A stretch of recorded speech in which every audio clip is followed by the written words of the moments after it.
मी सर्वप्रथम आरिफ हुसैनीला खूप खूप धन्यवाद देतो की त्यांनी इथे सर्वांना लोकांना तुम्ही बोलवले आणि आज एक या इमारतीच्या उद्घाटनासाठी। जय भीम, जय भीम, आदाब, अस्सलाम वालेकुम। आज के हमारे केंद्र के उद्घाटन के लिए माननीय सांसद इम्तियाज जलील साहब यहाँ तशरीफ लाए हैं और अपनी ही बस्ती के अंदर लड़कपन से लेके तो ये उम्र तक हमारे राजू प्रधान साहब यहाँ पे तशरीफ ला चुके हैं। उसी तरह हमारे वार्ड नंबर 3 के इंजीनियर जनाब वसंत भोय साहब यहाँ तशरीफ ला चुके हैं, विकास अड़के साहब, आतिश इंगड़े साहब और हमारे तमाम कारपोरेटर्स और मेरे वार्ड की माता और बहनों। देखिए, आप लोगों ने इस इमारत की हालत को देखा था। ये इमारत कितनी जर्जर हो चुकी थी कि यहाँ पे मासूम बच्चे की जो तो यहाँ पर एक स्कूल चलता है, बच्चों की बालवाड़ी चलती है, उसी के साथ जितनी बच्चे यहाँ पर सिविल क्लासेस सीखती है, ऐसे यहाँ पे वेलफेयर के काम सिखाए जाते हैं कामगार कल्याण केंद्र की तरफ से। लेकिन ये इमारत बड़ी जर्जर हो चुकी थी। उसकी बात मेरे को आतिश सिंगड़े साहब, हमारे मोगड़े मामा, यहाँ के हमारे महिलाओं की जितने भी संगठन है, ये लोगों ने इसकी डिमांड किए थे कि इस इमारत धोखादायक इमारत हो चुकी। और उस इमारत को देखने के लिए जब वसंत भोय साहब यहाँ पर आए तो इन्होंने आने के बाद में तातड़ी में बंद कराए कि जब तक ये इमारत हम नवी नहीं बनाते इसको शुरू नहीं करना है। तो ये बड़ी खुशी की बात है कि 15 लाख रुपए की रकम लागत लगा के आज ये इमारत पूरी तरीके से बन चुकी है। उसका उद्घाटन करने को आज हमारे सांसद इम्तियाज जलील साहब यहाँ पे आए। अब जैसा बाकी की बातें अभी यहाँ पर हमारे दोस्त लड़के साहब ने बताए हैं कि कुछ लोग लक्षण लगाने का काम करते हैं। उनका काम लक्षण लगा नहीं है, उनको और कोई दूसरा काम आता नहीं। ना वो समाज के काम करेंगे, ना किसी के दुख दर्द में काम आएंगे, ना किसी के अच्छे बुरे में काम आएंगे, लेकिन सुपारी लेके बराबर मोर्चे निकालने आ जाएंगे। तो ऐसे लोगों से हमको चौकन्ने रहने की जरूरत है। मैं खास तौर से हमारे सांसद इम्तियाज जलील साहब की एक बात तमाम दलित भाइयों को, तमाम एससी समाज के लोगों को बता देना चाहता हूँ कि साहब रहते हैं भड़कल गेट पे, और भड़कल गेट पे इनका घर कहाँ पर है? जहाँ पर बाबा साहब अम्बेडकर, हमारे संविधान निर्माता, इनकी बगल के अंदर साहब का घर है। बचपन से लेके तो ये उम्र तक साहब सिर्फ बाबा साहब के मूर्ति को देखते हुए बड़े हुए थे। तो जो शख्स, जो नेतृत्व, जो बाबा साहब को बचपन से लेके उम्र तक देख रहे हैं, उसी के संस्कार है। ये वही संस्कार है कि आप संसद में खड़े रह के कहते हैं कि जय भीम और जय भीम। तो लक्षण लगाने वाले लोगों को खुद अपने अच्छे साधन को सोच लेना चाहिए कि हम लक्षण किस पे लगा रहे हैं और कैसे लगा रहे हैं। आज हमारे पूरे बस्ती के अंदर हमारे राजू प्रधान, मिलिंदा बाड़े साहब, ये बोगड़े मामा साहब, ये हमारे माँ बहन जितने सामने बैठे, बचपन से लेके आज तक हमारी पूरी उम्र यहाँ जा रही। कभी भेदभाव की तो कभी किसी ने बात नहीं देखी। हमारे प्रोग्राम में बराबर आप आ रहे, आपके प्रोग्राम में हम बराबर जा रहे, लेकिन दो समाजों के बीच में तीर निर्माण करने की सुपारी देने वाले कुछ राजनेता शहर में पैदा हुए। तो ऐसे राजनेताओं को उनकी जगह दिखाने का काम अगर कोई कर सकता है तो दलित और मुस्लिम समाज ही कर सकता है। और दलित और मुस्लिम समाज, इसके लिए हमको बिल्कुल एक जगह आना पड़ेगा और बहगावा में किसी के नहीं आना पड़ेगा। ये बड़े, अभी आपने मोर्चा देखे निकाले, अब मोर्चा निकाले तो मोर्चे के अंदर की बातें भी सामने आई। जब कुछ चैनल वालों ने पूछे तो हमारी माँ बहन ने बताया हकीकत कि उनको कैसा बुलाया गया, किसने बुलाया, क्या लालूच देके बुलाया, क्या देके बुलाया, वहां से कितने लिया, हाथ में कितने दिया, क्यों कर रहे हैं धंधे? समाज की हमारी माओ बहनों को परेशान करने का काम क्यों कर रहे? और अभी साहब ने एक प्रश्न को उठाया है महानगर पालिका का, रमई घरकुल आवास योजना। ये हमारे मागासवर्ग समाज के लिए है, ये दलित समाज के लिए मास्टर शासन की एक स्कीम है कि जिसका घर पक्का नहीं है उसको पक्का घर बनाने के लिए 2.5 लाख रुपए दिए जाते हैं। लेकिन हमारे अपने लोग आपके घरों के पैसे अपने जेब में डाल ले रहे हैं, बोगस पेपर लगा के। अब इस बस्ती के अंदर अपने कहां से 150 घर बन गए, लेकिन वहां से पैसे तो बराबर उठा लिए। घर आके देखो जगह पे घर मौजूद नहीं है, लेकिन पैसे बराबर उठा दिए। तो फर्जी पेपर दाखिल किए गए, फर्जी अकाउंट बनाए गए और पैसा जेबों में रख लिया गया। और फिर बाद में बड़े बड़े कंटे, मैंने औरतों के आंख में इतना जेवर नहीं देखा, उतना जेवर उनके आंखों में दिख रहा। ये नेताओं पोले के बैल बन गए। फिर क्या पैसा किसका? समाज का। तो समाज के लोगों को जागरूक होना पड़ेगा, समाज के लोगों को जागरूक होना पड़ेगा कि हमारे बीच में कौन है जो समाज की नेतागिरी के आड़ के अंदर अपने समाज को धोखा दे, अपने समाज के पैसे को जेब में रख ले। तो ऐसे लोगों से हमारे मिलिंद बाड़े साहब, यहाँ पर रमेश भाई खंडागड़े साहब, ये हमारे आदरणीय नेतागण यहाँ पर आ चुके हैं। ये है देखो, ये अम्बेडकर चळवळी के खरे लोग, ये समाज का दुर्द रखने वाले खरे लोग, ये आप तमाम लोगों के सामने आ चुके हैं। मैं बड़ा मिलिंद दाभाडे साहब का यहाँ पर स्वागत करता हूँ। रमेश भाई खंडागड़े साहब इधर आइए, उनका मैं बड़ा स्वागत करता हूँ। हमारे खराज साहब आए, गौतम खराज साहब, तो ये तमाम लोग यहाँ पर आ चुके हैं। और ये वो लोग हैं जिन्होंने कभी भी दलित और मुसलमानों को साथ में लेकर चलने का काम किया। इन्होंने हमेशा अपनी पूरी जिंदगी, अपने पूरे आंदोलन, अपने पूरे राजनीतिक काम सिर्फ दलित और मुस्लिम समाज को एक जगह लाने के लिए किए। और हमने भी इनके साथ में रहकर समाज के बहुत सारे काम किए। लेकिन कुछ लोगों को ये चीज नहीं दिखाई देती, कुछ लोगों को ये काम अच्छे दिखाई नहीं देते। दो समाजों के अंदर तिड़ कैसी निर्माण करना, दो समाजों के अंदर फर्क कैसा पैदा करना, इसके लिए सुपारियां ली जा रही, इसके लिए कॉन्ट्रैक्ट लिए जा रहे, और इसके लिए दिशाएं भूल की जा रही, और अच्छे लोगों को बुरा साबित करने की कोशिश की जा रही। तो ये बड़ी घातक बात है, और ऐसी बातों के लिए हमको बहुत चौकन्ने रहने की जरूरत है। देखिए रमेश भाई खंडागड़े साहब, हमारे गौतम खराज साहब, हमारे मिलिंद दाभाडे साहब, अरे ये है दलित समाज के रियल हीरो, ये है अम्बेडकरी समाज के सही काम करने वाले लोग, ये है दलित और मुसलमानों को एक जगह लाने के लिए पूरी जिंदगी एक कर देने वाले लोग।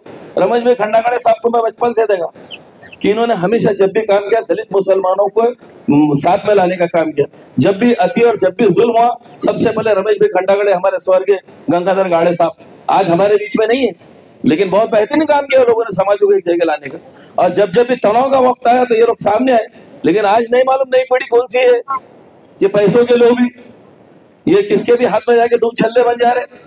और वो लोग बड़े अफसोस के साथ मेरे को कहना पड़ता है कि साथ में जिनके सियासी मुस्तकबिल सवार है, जिनको आपके समाज ने कभी वोट नहीं दिया, साहब ने उनको टिकट दिया, साहब ने टिकट देने के बाद समाज के मुस्लिम समाज के लोगों ने उनको वोट दिया, वोट देने के बाद में साहब ने उनको विरोधी पक्ष नेता बनाया, विरोधी पक्ष नेता बनाने के बाद में आमदार का टिकट दिया।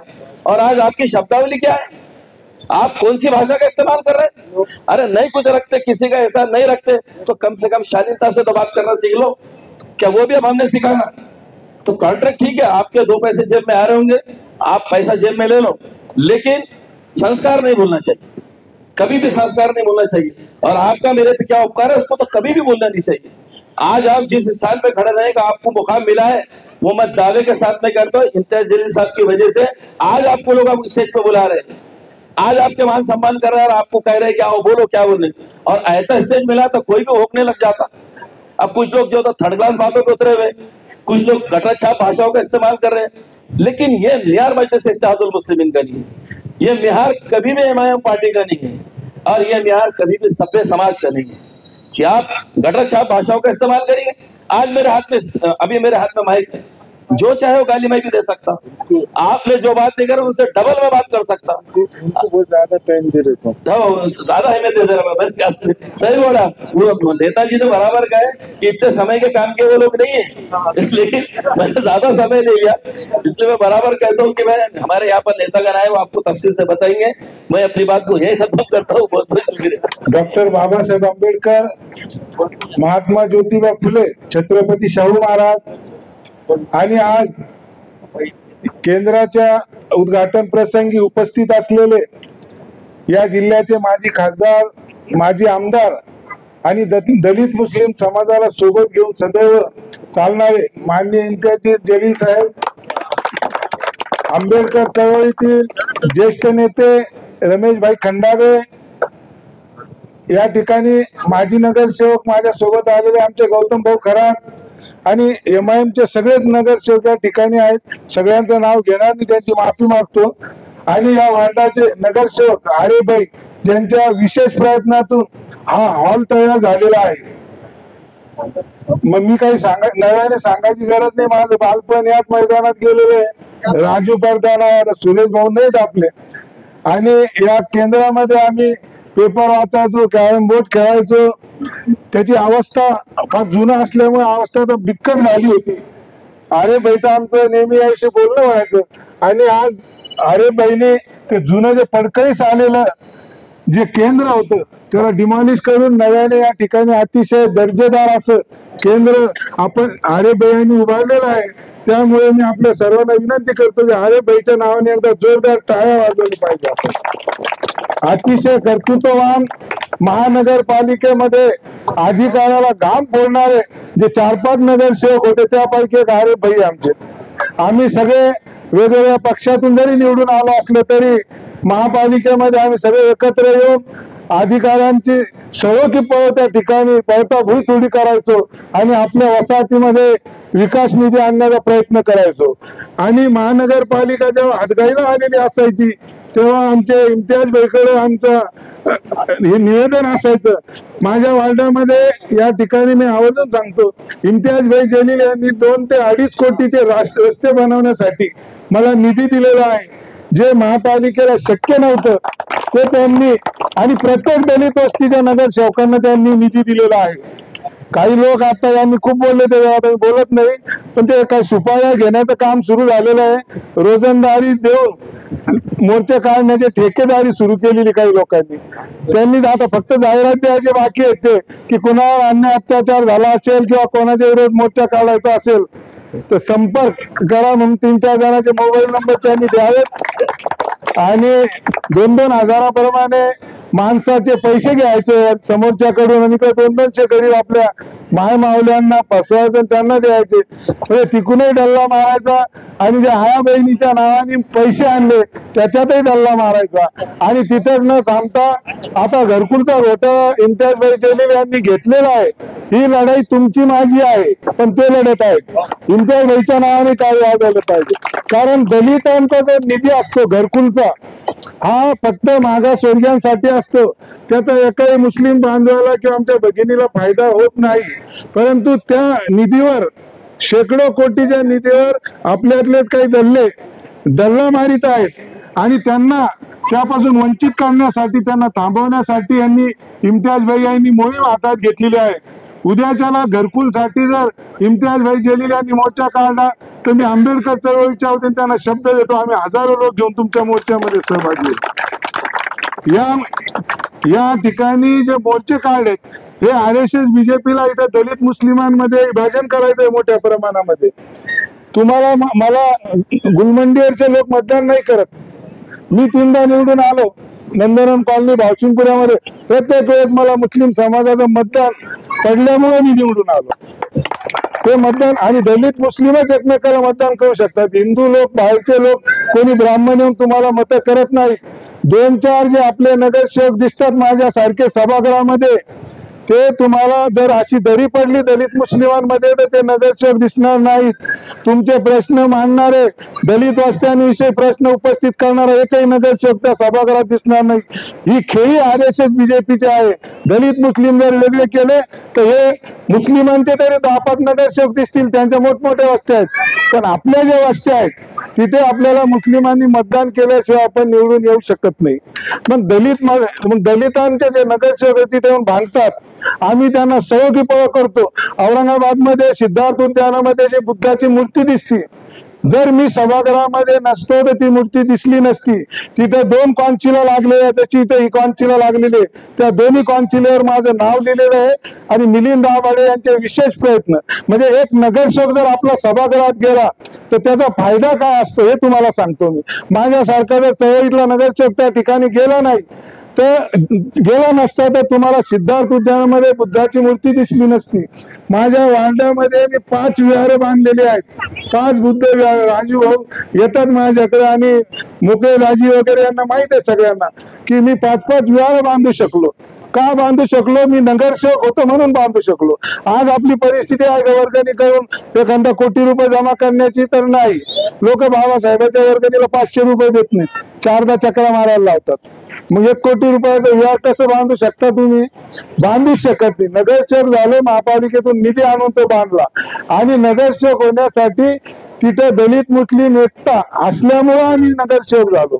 आणि हे भडवे आता सुपाऱ्या घेऊन 2 समाजामध्ये दरी निर्माण करू पाहत आहेत. यांना आपल्याला वेळी ठेचावं लागत. हे जे समाजामध्ये दरी पाडणारे लोक आहे यांना जर आले कधी काही घेऊन तर त्यांच्या मागे चपला घेऊन आमच्या माया बहिणीला लागलं पाहिजे. साल्या समाजामध्ये तुम्ही फूट पाडत आहात. म्हणून आपली चळवळ नेहमी आपल्या प्रत्येक आंदोलनामध्ये कोणी ब्राह्मण माणूस येत नाही, कोणी हिंदू माणूस येत नाही. आपल्या मोर्चामध्ये अट्रॉसिटीचा असो, अन्य अत्याचाराचा असो, त्याच्यात शेकडो मुस्लिम कार्यकर्ते असतात. अरे भाई तर त्यांच्यापासून कार्यकर्ते होते. एमआयएम आल्यानंतर ते इम्तियाज भाईच्या नेतृत्वाखाली गेले तिकडे. तर मी अरे भाईची पुढे हयात आंबेडकर चळवळीमध्ये गेलेली आहे. अनेक आंदोलन आम्ही सोबत केलेले आहेत. तर मी एवढंच या ठिकाणी सांगेल, अरे भाई आपने बहुत अच्छा काम किया और कुछ काम रह गए होंगे तो आने वाले अब वो देखा मैं खो दिया था तो अब वो रोड भी बना दो जल्दी से। तो थोड़े बहुत कुछ काम रहे होंगे तो आने वाले चुनाव के बाद आपको करना है वो। हाँ और अरे भाई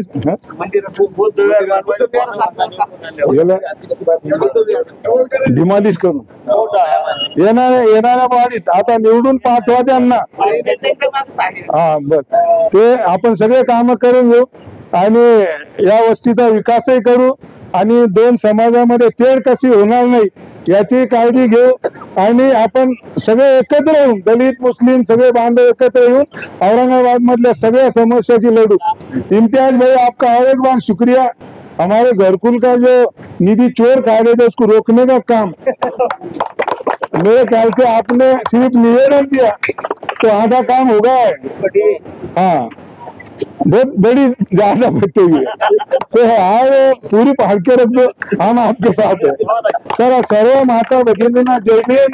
मला खूप चांगलं वाटलं, जुन्या आठवणी सगळ्या डोळ्यापुढे आल्या। इथेच आमचा दिवस जायचा सगळा, या केंद्रात आम्ही राहायचो। अरे भाईच्या शिवायच्या माझ्याकडे आम्ही अरे भाई राजू तिथे दुकान होती, आता तिथे परताळमध्ये आम्ही बसायचो। आमचे डॅडे तर ऐकलं इथून सुमनबाई माझी बहीण मोठी बसलेली, सगळे माता भगिनी आहेत। चलो बड़े वाटलं अरे भाई आपकी वजह से ऐसी गुफ्तगू हुई। यहाँ आके हमने कभी भाषण करने की कोशिश नहीं की है, हमको लगता है कान पकड़ ली कोई उल्टी आके बोलना क्या बोल के, इसलिए हमने कभी भाषण नहीं किए। हम इनके बच्चे हैं, यहाँ ही बड़े हुए, मेरी ये जन्म भूमि है ये शाहबाद।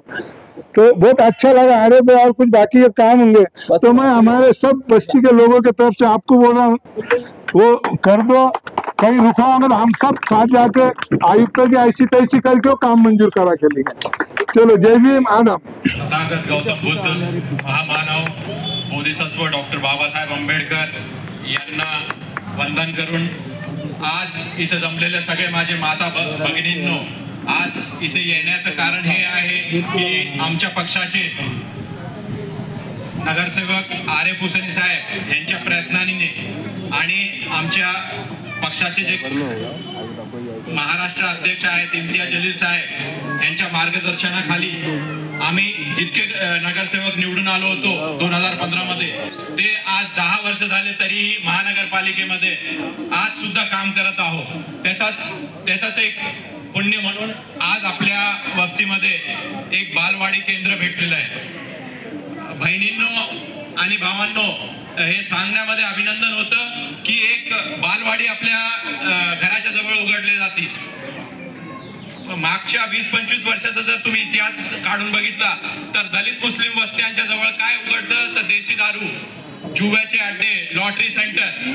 आज एमआयएम पक्ष जेव्हापासून निवडून आला तर आमचे खासदार साहेब यांनी नेहमी जद्दोजहद केली की देशी दारू किंवा हे जे गुटख्याचे धंदे हे शहरातून हद्दपार व्हावे। त्याच्यानंतर आमचे जे नगरसेवक आहेत यांनी कटीचे परिश्रम घेऊन आपल्या वॉर्डामध्ये कसे रस्ते बनतील, चांगले रस्ते बनतील, चांगले सुविधा आपल्या नागरिकांना दिले जातील हे करण्याचा प्रयत्न केला। हे बघताना तुमच्या सगळ्यांचा आशीर्वाद असला तर पुढे चालूनही एमआयएम चे अजून 25 ते 30 नगरसेवक निवडून येतील पुढच्या बॉडीमध्ये। तुमचा साथ आमच्या सोबत राहू द्या। इंशाल्लाह मेयर भी बनेगा। बाबासाहेब आंबेडकरांचा आशीर्वाद, गौतम बुद्धांचा आशीर्वाद असेल तर तुमच्या सगळ्यांचा आशीर्वाद असेल तर दलित मुस्लिम एकतेचा एक हे म्हणून महापौर आपल्या समाजाचा बसेल। बंधू आणि भगिनींनो, तुम्हाला एक गोष्ट इथून सांगायचा प्रयत्न करतो की काही दिवसांअगोदर एक मोर्चा काढण्यात आला होता आपल्या शहरामध्ये। त्या मोर्चामध्ये असं वातावरण बनवण्यात आलं की मुस्लिम खासदार किंवा इम्तियाज जलील साहेब दलित समाजाला टार्गेट करतायत. पण बंधू आणि भगिनींनो, मी एक दलित समाजाचाच व्यक्ती आहे. 10-11 वर्षापासून पक्षाशी जुडलेलो आहे. माझ्यासारख्या एका साधारण घरातून आलेल्या व्यक्तीला इम्तियाज जलील साहेबांनी तिकीट देऊन एक नगरसेवक बनवलं, जे की कधी अपेक्षित नव्हतं.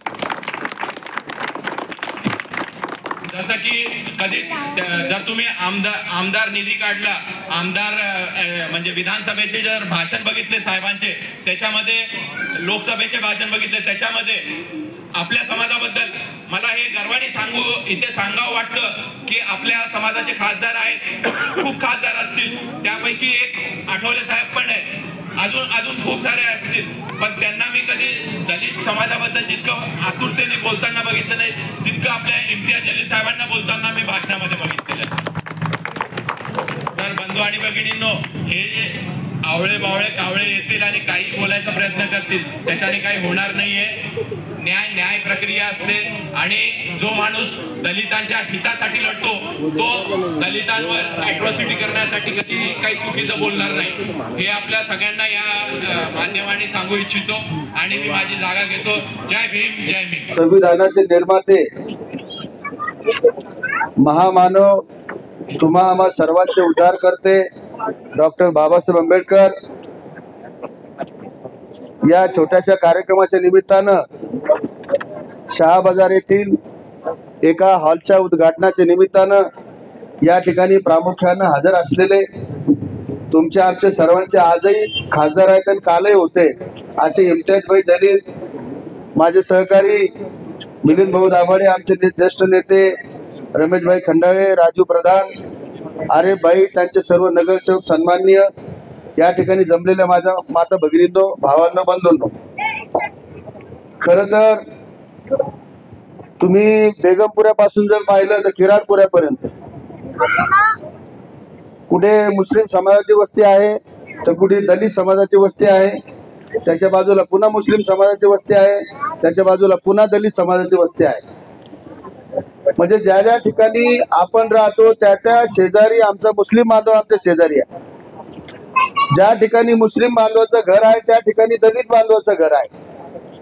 जे दलित बांधव संध्याकाळचं जेवण करतात त्याची भाजी काय असते, त्या भाजीमध्ये मसाला कोणता असतो, हे जसं आपल्या घरात शिजलं जातं तसं मुस्लिम बांधवाच्या सुद्धा घरात शिजलं जातं.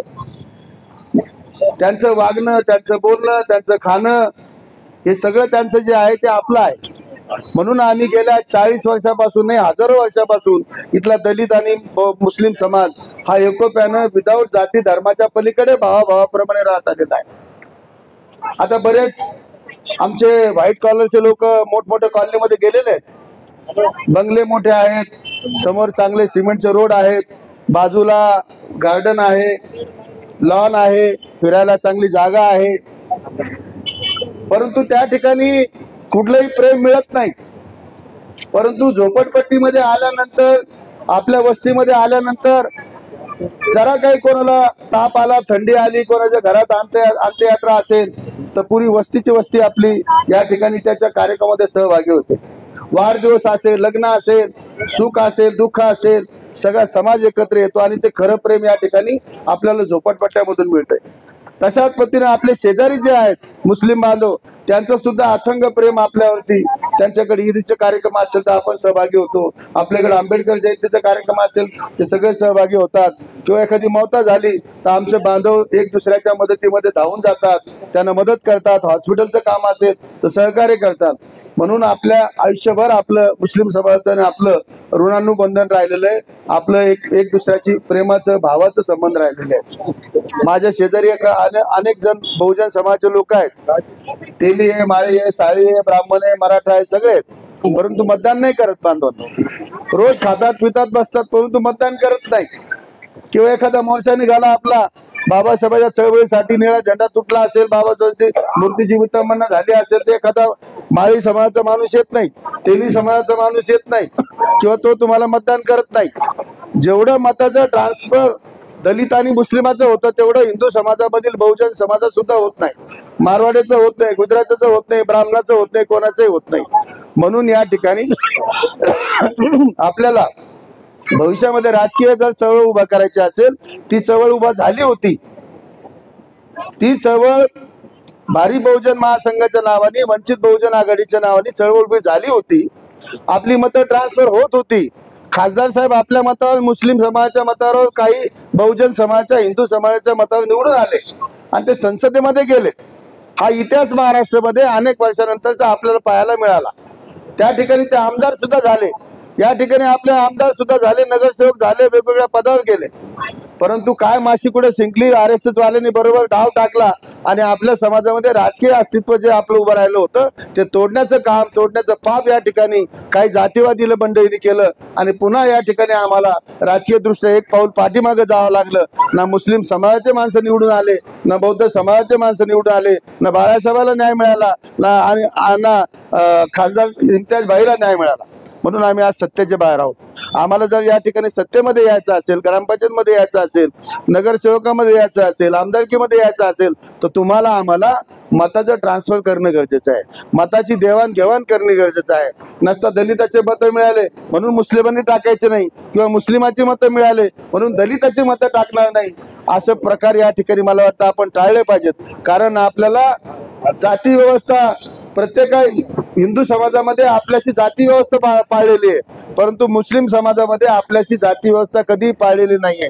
आपल्याला कधी त्यांनी जाती भावनेतून पाळलेलं नाहीये. म्हणून भविष्यामध्ये आपण राजकीय दृष्ट्या मताच्या राजकारणामध्ये आपण सगळ्यांनी सोबत काम करावं एवढी अपेक्षा व्यक्त करतो. आणि पुन्हा जलील साहेबाला विनंती करतो की जलील साहेब, छोट्या मोठ्या लोकांचे नावं घेऊ नका, दलाल लोकांचे नावं घेऊ नका.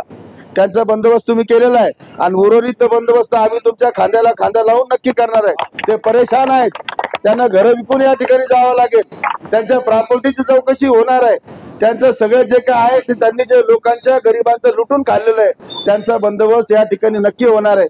महात्मा फुलेचे पैसे 1 लाख रुपये लोन काढायचं, 20,000 त्या लोकांच्या हातात द्यायचे आणि 80,000 रुपये त्यांनी खिशात घालायचे. ही परंपरा 30 वर्षापासून आहे. माझ्या बापाचा काही साखर कारखाना नव्हता, मिलिंदरावचा काही बापाचा साखर कारखाना नव्हता, रमेश भाईच्या बापाचा सुद्धा साखर कारखाना नव्हता. आमच्याकडे शेती पण नव्हती कोणाकडे.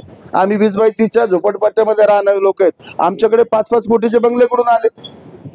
काही दलालाकडे 5-5 कोटीचे बंगले कुठून आले? 70-70 लाखाच्या गाड्या कुठून आल्या?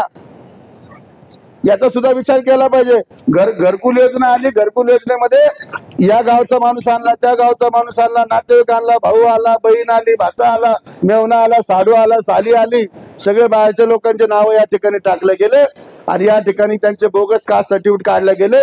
या ठिकाणी बोगस पावत्या, टॅक्स पावत्या छापल्या गेल्या आणि त्यांच्या नावाने 2.5-3 लाख रुपयाचा चेक काढण्यात आला आणि समोरच्या व्यक्तीला 50,000 दिले गेले आणि त्याच्या पाठीमागे उभा राहून बँकेमध्ये ते पैसे काढले गेले, बाकीचे पैसे खिशात टाकले. असे धंदे या औरंगाबाद शहरामध्ये या ठिकाणी काही दलालांनी केलेले आहेत. यांचा बंदोबस्त झाल्याशिवाय या ठिकाणी MIM तर बसणार नाहीच आहे. खासदार साहेब सुद्धा या ठिकाणी शांत नाही, आम्ही सुद्धा शांत बसणार नाही, कारण असे दलाल समाजाला घातक असतात.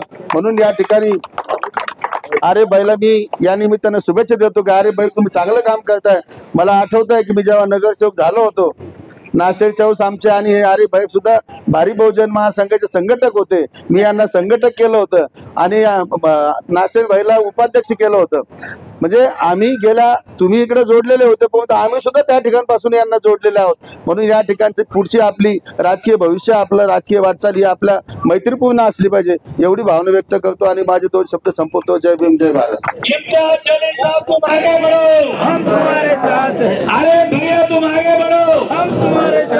मैं आपको डॉक्टर बाबा साहेब के लिए एक शायरी सुनाता हूँ। मिलिंद भाऊ के बोलने पर, दलितों के मसीहा, भारत के पैगंबर, आली जनाब इज्जत माप डॉक्टर बाबा साहेब अम्बेडकर, ये कैसा अनोखा फूल खिला है हमारे चमन से, नवाजा है इस देश को जिसने भारत रत्न से। अल्फाज नहीं मिलते बाबा, क्या दूं मैं आपकी मिसाल, नारा लगा के सद्भाव का काटा उस नीच का जाल। वैसे तो यहाँ पर आए बहुत सारे रहनुमा, लेकिन आपसा कोई कमाल न दिखा सा। कुदरत की है देन जो तुम्हें ऐसा ज्ञान मिला है, दलितों को इस धरती पर अवतारे भगवान मिला है, इंसानियत के तुफैल में एक ऐसा इंसान मिला है, डॉक्टर बाबा साहेब के तुफैल में हमें भारत का संविधान मिला। ही सर्व भाषणाची सर्व बोलण्याची हा एक मोठा सारांश आहे. आणि म्हणून मित्रांनो, आज माझी खासदार साहेब इथं आहेत, आमचे नगरसेवक आहेत आरिफ भाई तर म्हणजे आमचं घर अंगण होतं हे शहराला. आम्ही इथं खूप यायचो, बसायचो. आणि त्यामुळे या ठिकाणी मी सगळ्यांना शुभेच्छा देतो आणि एक अपेक्षा करतो की पुन्हा आपण एक नवं नातं निर्माण करू. नातं आहेच आपलं, पण मजबूत करण्याचा प्रयत्न करू. त्यासाठी आपल्याला काय करता येईल त्या पद्धतीनं जलील साहेबांनी पुढाकार घ्यावा, आमच्या विनीत साहेबांनी पुढाकार घ्यावा, हरिभाईनं पुढाकार घ्यावा, प्रधान साहेबांनी पुढाकार घ्यावा. प्रधान तर तुम्हाला सगळ्यांनाच माहिती आहे प्रधान काय ते. हा माझा सगळ्यात लाखो रुपयाचे कारनामे असायचे, पण मला 50 रुपये देऊन घरी पाठवायचे. त्यामुळं त्यांचं ते माझ्याकडे जे काही मदत म्हणजे माझ्या मदतीचे आहे ते फार मोठं स्थान आहे. आणि म्हणून मित्रांनो, माझ्या माता भगिनींनो, आपल्याला एक नवी वाट, नवा रस्ता, नवा रोड निर्माण करायचा आहे. यासाठी आपल्या सगळ्यांनी तयार राहावं. मी हरिभाईंना पुन्हा एकदा शुभेच्छा देतो, आपल्या सगळ्यांना धन्यवाद देतो आणि थांबतो. जय भीम, जय भारत. आमचे सिनियर मार्गदर्शक, ज्येष्ठ नेते रमेश भाऊ खंडागळे साहेब, आमचे मित्र मिलिंद दाभाडे साहेब, गौतम खरात साहेब, राजू प्रधान साहेब, अंकित इंगळे साहेब, या एरियातले आमचे कॉर्पोरेटर आरिफ हुसैनी साहेब, विकास शेडके साहेब आणि इथे उपस्थित माझे बंधू भगिनींनो, मी सर्वप्रथम आरिफ हुसैनीला खूप खूप धन्यवाद देतो की त्यांनी इथे सर्वांना लोकांना तुम्ही बोलवले आणि आज एक या इमारतीच्या उद्घाटनासाठी. मला माहित आहे की आपण लोकांनी जे आशीर्वाद दिला होता त्या आशीर्वादामुळेच मी दिल्लीपर्यंत जाऊ शकलो होतो. मी खासदार झालं तर आपल्यामुळेच झालं होतं. मी वारंवार हे बोलत राहिलेलं आहे. दुर्दैवाने यावेळी माझं लक नाही होतं, जाऊ शकलं नाही. विधानसभेमध्येही 2000 मतांनी पडलं, पण तरी सुद्धा आम्ही आमचं जे काम आहे, जे लक्ष्य आहे ते सोडलं नाही. ते काम आम्ही सातत्याने करत आहे. आपल्याला माहित असेल की मागच्या अनेक वर्षापासून आता महानगरपालिकेमध्ये कोणताही कॉर्पोरेटर नाही आहे, त्यांचा टर्म संपलेला आहे. तरी सुद्धा आमचे कॉर्पोरेटर्स असू द्या किंवा मागचे जे कॉर्पोरेटर्स आहेत, ते गौतम खरात असू द्या, मिलिंद दाभाडे साहेब असू द्या, ते त्यांनी हे बघितलं नाही की आमचा काळ संपलेला आहे, आता आम्ही काम करणार नाही जोपर्यंत निवडणूक होणार नाही. त्यांनी हे बघितलं नाही की आता निवडणूक आल्यानंतरच आम्ही काम करू. सातत्याने ते काम करत राहिलेले आहे आणि मला अभिमान आहे की माझ्या सगळ्या पार्टीचे जे कॉर्पोरेटर्स आहे ज्याप्रमाणे जे काम करत आहे. आपल्याला काय पाहिजे? आपल्याला छोटासा एक सभागृह पाहिजे. आपल्या लोकांची आशा काय असतं की माझ्या घराला पाणी यायला पाहिजे, वेळेवर पाणी यायला पाहिजे, माझ्या घराच्या समोर कचरा नको पाहिजे, माझ्या घराच्या समोर चांगला रस्ता पाहिजे. हेच आपली आशा आहे. आपण काही जास्त मागत नाही आहे. पण आज शहरामध्ये आपण विचार करा की इतक्या कष्टाने बांधलेलं घर जेव्हा पाण्यात येतं तर त्या लोकांचे काय हाल होत असेल. तुम्ही त्याचा विचार करा. आज पूर्ण शहरामध्ये ज्या प्रकारे तोडफोड सुरू आहे, तेही लोक गरीब आहे. त्यांनी किती कष्टातून ते पैसे कमवून ते घर बांधले असेल आणि याची जबाबदारी थांबवण्याची कुणाची होती? या सत्तेमध्ये बसलेले लोक आहेत. माझा प्रश्न तर हे आहे की जेव्हा ते तुम्ही हे म्हणत असेल की हे इल्लीगल कन्स्ट्रक्शन आहे, हे गैरकानूनी आहे, ते अतिक्रमण आहे, मग ज्यावेळी ते बांधत होते तर महानगरपालिका का झोपली होती का? त्यावेळी थांबवण्यात आलेलं नाही. अनेक वर्षापासून दशकापासून ते लोक तिथे राहत आहे आणि आज बुलडोजर आणत दररोज तुम्ही हजारोच्या संख्येने छोटे मोठे जे घर आहे, कारोबार आहे. एका साइडला नरेंद्र मोदी साहेब हे म्हणतो की आम्ही हर गोरगरीब लोकांना आम्ही एक छत देणार, एक पक्का घर देणार, आणि दुसऱ्या साइडला जे घरामध्ये राहत आहे त्यांना रस्त्यावर तुम्ही आणत आहे. हे कितपत योग्य आहे? कोणी याच्या बाबतीत विचार करणार? जेव्हा मुकुंदवाडीमध्ये पहिल्यांदा बुलडोजर गेलं होतं, कोणत्याही नेता तिथे गेला नाही होता. दलित वस्ती आहे तिथे, सगळ्यात मोठी दलित वस्ती आहे तिथे. सर्वप्रथम जाणारा कोणी होतं तर इम्तियाज जलील होता. तिथे जाऊन लोकांना आश्वासन दिलं होतं की मी तुमच्या पाठीशी उभे राहणार आहे. पण दुर्दैवाने जेव्हा महानगरपालिका हायकोर्टामध्ये गेली, हायकोर्टानेही त्यांच्या बाजूने निकाल दिला आणि हायकोर्टाने सांगितलं आता कोणीही अडथळा निर्माण कराल तर त्यांच्यावर FIR रजिस्टर करा. पण माणुसकी काही असायला पाहिजे का नको? आज पावसाच्या वेळी सुप्रीम कोर्टाचे जजमेंट्स आहे, किती एक सुप्रीम कोर्टाने ऑर्डर केलेला आहे की पावसाळ्यातले जे 4 महिने असतात त्या वेळेत कोणत्याही प्रकारचं अतिक्रमण काढू नये, कोणत्याही घराला पाडू नये, कोणत्याही दुकानाला पाडू नये. हे जजमेंट्स असून सुद्धा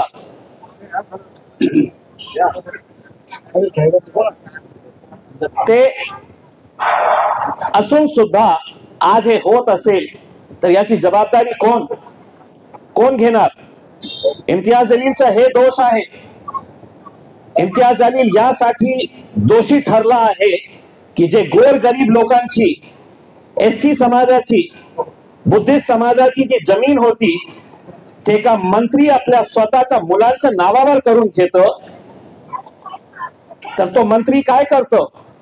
आपल्या समाजाचे काही ठेकेदारांना जे पैसे घेऊन काम करतात, तुमच्या हक्काचे पैसे घेऊन ते आपल्या स्वतःच्या खिशामध्ये टाकतात, त्यांना मोर्चे काढायला लावतो. इम्तियाज जलीलला अरेस्ट करा. इतका मोठा भ्रष्टाचार केल्यानंतर माझी अपेक्षा हे होती की पूर्ण समाज पूर्ण ताकदीने त्याचा विरोध करेल. पण मोर्चा काढण्यात आला की इम्तियाज जलीलला अरेस्ट करा. एका मंत्र्याचा ड्रायव्हर, गाडी चालवणारा, त्याच्या नावाने 150 कोटी रुपयाची जमीन या प्रशासन एका ड्रायव्हरच्या नावावर करून घेतली. कारण ते ड्रायव्हर जे आहे ते एका मंत्र्याचा ड्रायव्हर आहे. संदीपान भुमरेच्या मुलाचा ते ड्रायव्हर आहे. सगळे नियम मोडून तोडून, सगळे नियम एका साधाचा कागद, नोटरी केलेला कागदावर सिटी सर्वे ऑफिस ते जालना रोडची 3 एकर जागा जे आहे ते मंत्र्यांच्या ड्रायव्हरवर ट्रान्सफर करतात. कोणीही बोलायला तयार नाही आहे, कोणीही विरोध करायला तयार नाही आहे. आणि जसा मिलिंद भाऊने, गौतम भाईने सांगितलं, रमाई नाव कुणाचं आहे? आपल्याला या गोष्टीचाही लाज वाटत नाही की रमाई आंबेडकर नावांच्या जे स्कीम सरकारने सुरू केली होती, गोरगरीब बुद्धिस्ट समाजाला, SC समाजाला छोटे छोटे पक्के घर बांधण्यासाठी, 250-300 स्क्वेअर फीटचं घर बांधण्यासाठी तुम्हाला 2.5 लाख रुपये सरकारकडून मिळतं. किती लोकांना आतापर्यंत पैसे मिळालेले आहे? पूर्ण पैसे किती लोकांना या समाजाचे? मिलिंद भाऊने जसं म्हटलं ते मुस्लिम समाजाला मिळत नाही ते पैसे. ते गोर गरीब SC समाज ज्यांच्याकडे पक्का घर नाही आहे, 3च्या शेडच्या खाली ते राहत आहे, त्यांच्या नावाने एक गँग झालेली आहे. आपल्या समाजाचे काही स्वयंघोषित जे मोठे नेते झालेले आहे, मोठ्या मोठ्या गाड्यामध्ये फिरत आहे, मोठ्या मोठ्या सोन्याच्या चेन गळ्यात घालून ते फिरत आहे. बोगस फाइल्स तुमच्या नावाने तयार करण्यात आलेली आहे. बैठ जा राजा, बैठ जा, बैठो, उसको बैठाओ. तुमच्या नावाने ते फाईल तयार करण्यात येत आहे आणि ते पैसे 2.5 लाख पैकी तुम्ही फक्त कागद द्या आम्हाला आणि त्या कागदाच्या ऐवजी आम्ही तुम्हाला 50,000 रुपये देऊ. खुश तुम्ही, अरे मला 50,000 रुपये मिळत आहे. पण तुमच्या हक्काचे 2 लाख रुपये, तुमच्या नावाने काढलेले 2 लाख रुपये ते कुठे जात आहे? तर या पुढाऱ्यांच्या खिशात जात आहे. मी आपल्याला शब्द देतो, हे जे मोठे नेते आहे, खंडागळे साहेब तुम्ही आमच्या सोबत, मिलिंद भाऊ तुम्ही आमच्या सोबत, गौतम भाई, प्रधान साहेब तुम्ही आमच्या सोबत राहा. मी तुम्हाला शब्द देतो हे मोठे मोठे जितके नेते हे आजपर्यंत तुमच्या हक्काचे पैसे खाल्लेले आहेत ते सगळ्यांना तुरुंगात पाठवण्याची जबाबदारी इम्तियाज जलील घेणार आहे.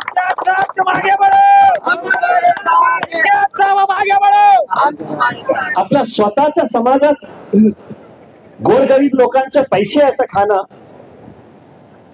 आणि कोणीही यांना विचारणार नाही. कारण काय आहे की मोठे गुंड झालेले आहे. कोणी बोललं तर गुंड्यांना पाठवलं. भडकल गेट ज्या डॉक्टर बाबासाहेब आंबेडकरांचा पुतळा आहे त्याच्या समोर माझा जन्म झालेला आहे. मी मोठा झाला ते पुतळ्याला बघून, डॉक्टर बाबासाहेबांना बघून मी मोठा झालेला आहे त्या भडकल गेट. आणि ज्या बाबासाहेबांची उंगली ते दाखवत आहे ते माझ्या घराकडे दाखवत होते बाबासाहेब आंबेडकर. आणि तुम्ही माझ्यावर केसेस करतो. तुम्हाला असं वाटतं की इम्तियाज जलील घाबरणार. त्या मंत्र्यांनी ज्याचा भ्रष्टाचार मी उघड केलं ते पोलीस कमिशनरांना फोन करतो, डीसीपीला, एसीपीला, पीआयला फोन करतो आणि सांगतो की इम्तियाज जलीलवर तुम्ही FIR रजिस्टर करा आणि पोलीस करून टाकतो. माझ्यावर FIR रजिस्टर करतो कारण एकच आहे की इम्तियाज जलील आता FIR झालेला आहे. ते घाबरणार, काही बोलणार नाही. इम्तियाज जलील घाबरणार नाही, डरणार नाही, झोपणार नाही. माझी जे लढाई आहे ते तुमच्यासाठी आहे. मला माहित नाही आहे की किती लोक त्या मोर्चामध्ये आले होते, पण एकदा याचा विचार करा की तुमचे 2.5 लाख एक एक मोठा मोठा जे नेता, आपल्याला स्वतःला स्वयं घोषित नेता आपल्या समाजाचा म्हणणारा 300 बोगस फाईल्स तयार करण्यात आले आहेत. एक एक मोठ्या नेत्याने 300. एका माणसाला 2.5 लाख रुपये मिळते. विचार करा 300 लोकांना किती पैसे आणि त्यांच्या खिशात किती पैसे जातात. ये लड़ाई, ये सिर्फ मेरी लड़ाई नहीं है. ये लड़ाई इस समाज के उन बड़े नेताओं की है जिनसे कल ये समाज सवाल करने वाला है. आज हम खड़े हुए हैं. इम्तियाज जलीलला आम्ही रस्त्यावर फिरू देणार नाही. त्याच्या घरावर आम्ही हल्ला चढवू. एक नेता म्हणतो याला कापून टाकू. अशा प्रकारची भाषा का? मंत्री साहेबांनी पैसे दिले तर खूप जोर आला तुम्हाला. मंत्री साहेब 2.5 वर्षासाठी असणार आहे. मी 24 वर्ष पत्रकार होतो आणि मी येणारा 24 वर्ष आमदार खासदार नाहीही राहिलं तर मी पत्रकारिताचे जे काम आहे जे मी आज करत आहे ते मी सुरूच ठेवणार आहे. तर ये गलतफहमी में मत रहो कि कोई नेता तुम्हें बचाने के लिए आएगा. आज माझ्यावर पोलीस दबाव टाकत आहे की साहेब नोटीस घ्या, आमच्यावर दबाव येत आहे. मी मला नाही घेणार. बेल घ्या, मी म्हटलं नाही घेणार. तुम्ही माझ्यावर खोटा गुन्हा रजिस्टर केलेला आहे. तुम्ही खोटा गुन्हा रजिस्टर केल्यानंतर आता तुम्हाला जे कारवाई करायची आहे, मला उचलून तुम्ही जेलमध्ये टाकायचं असेल तर मी बेल घेणार नाही. मी जेल जायला तयार आहे, पण या लोकांना मी सोडणार नाही. कोणत्याही परिस्थितीमध्ये सोडणार नाही. आज मला या गोष्टीचा अभिमान आहे की आज या समाजाचे जे चांगले नेते आहेत, खूप त्यांची संख्या आहे, पण त्यांनाही आता वेळ आलेली आहे की त्यांनाही उभे राहायला पाहिजे आणि पूर्ण ताकदीने हे जे काही समाजाचे विरोधी लोक आहेत, समाजाचे दुश्मन आहे, समाजाचा लुटून खाणारे लोक आहेत, हे कोण लोक आहेत सगळ्यांना माहित आहे. कोणकोणत्या एरियामध्ये किती पैसे, किती बोगस फाईल्स तयार केलेले आहे. एक 2-4 दिवस थांबा, फक्त 2-4 दिवस. जितकं झोप काढता येतं झोप काढून घ्या. त्याच्या नंतर मी सगळं काढणार, सगळं दाखवणार. आणि मी असं नाही आहे की मी फक्त आरोप करतो. जेव्हा संजय शिरसाटच्या विरोधात इम्तियाज जलीलने आरोप केलं तर सगळे डॉक्युमेंट्स, सगळे पेपर्स, कागदपत्र घेऊन इम्तियाज जलील मुंबईच्या CBI ऑफिस मध्ये स्वतः जाऊन आलो. मी CBI डायरेक्टरला ते सगळे डॉक्युमेंट्स दिलं. अँटी करप्शन ब्युरोच्या डायरेक्टर जनरल त्यांच्याकडे ते सगळं कागद सोपवून आलं. आणि त्यांना सांगितलं की आता तुमच्यावर आहे, कारवाई करा, शोधा की इतका मंत्र्याकडे जे गोरगरिबांची, दलित समाजांचे गोरगरीब लोकांची जमीन आहे, ते जमीन आपल्या मुलांच्या नावावर ट्रान्सफर. तुम्हाला 300 स्क्वेअर फीट जागा मिळत नाही आणि महाशय 10-10 एकर जागा, 10-10 एकर जागा आपल्या मुलांच्या नावावर करून घेतात. कोणीही बोलायला तयार नाही. कलेक्टर साहेब गप, तहसीलदार साहेब गप, पोलीस काही करायला तयार नाही. तुम्ही करा नाही करा, लोक माझ्या सोबत आहे, मला माहित आहे मला काय करायचं आहे आणि हे लोक काय करणार आहे. आपण एकत्र येऊन हे लढा उभा करण्याची वेळ आलेली आहे आणि मला विश्वास आहे की समाजातले जे जे ज्येष्ठ नेते आज आमच्या सोबत बसलेले आहेत, आम्ही आणि ते सगळं मिळून हे सगळं जे भ्रष्टाचार चाललेला आहे अनेक वर्षापासून ते बाहेर काढू आणि जे गोरगरिबांच्या हक्काचा पैसा आहे ते त्यांना देण्यासाठी आम्ही आमचा लढा सुरू ठेवू. खूप खूप धन्यवाद. आरिफ भाई, आपको बहुत बहुत मुबारकबाद इस हॉल के लिए. धन्यवाद. दलित चळवळी के ज्येष्ठ नेते रमेश भाऊ खंडागरे साहब का इस्तेकबाल करें. इसके बाद मिलिंद दबाने साहब का इस्तेकबाल करें. इसके बाद में गौतम खरात साहब का इस्तेकबाल किया जाता है और जनाब राजू प्रधान साहब का भी इस्तेकबाल किया जा रहा है और ex opposition leader Feroz Khan साहब का भी इस्तेकबाल किया जा रहा है और विकास डिप्टी इंजीनियर वसंत भोये साहब का इस्तेकबाल रह गया. अली भाई, आतिश सुरेश सिंगड़े साहब का इस्तेकबाल करिए. एक मिनट, उधर गौतम भाऊ के बाजू में साहब जनाब आरिफ हुसैन साहब का इस्तेकबाल कर रहे हैं. बालवाड़ी केंद्र का